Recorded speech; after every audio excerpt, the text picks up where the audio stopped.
নিজেই জানতাম না। কি করে জানবি দাদা? তোর মায়ের সঙ্গে যে আমার মায়ের তোর মা বাইরে ছুতো কেন মজা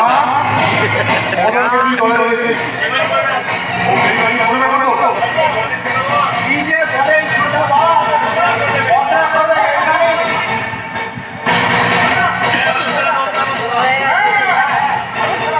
আমি পয়সার উপর পেলে সব